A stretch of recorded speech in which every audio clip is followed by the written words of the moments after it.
મોદી સરકારે સ્કૂલ નોકરીની પરીક્ષા આપનાર ઉમેદવારોનું હિત સાચવ્યું.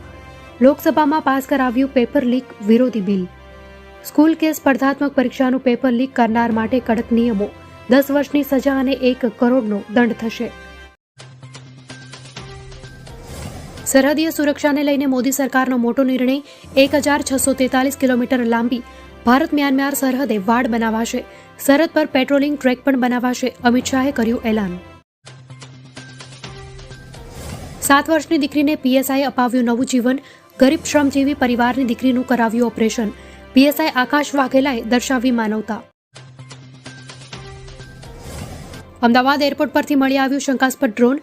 એરપોર્ટ પોલીસ, સીઆઈએસએફ સુરક્ષા એજન્સીએ હાથ ધરી તપાસ.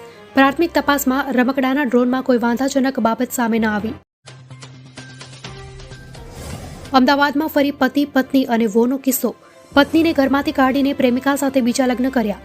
લગ્નના 19 દિવસમાં જ યુવતી પરત ફરી પિતાના ઘરે. બોર્ડની પરીક્ષાને લઈને રાજ્ય સરકારની કવાયત. વિદ્યાર્થીઓ અને વાલીઓને માર્ગદર્શન આપવા માટે હેલ્પલાઇન નંબર શરૂ.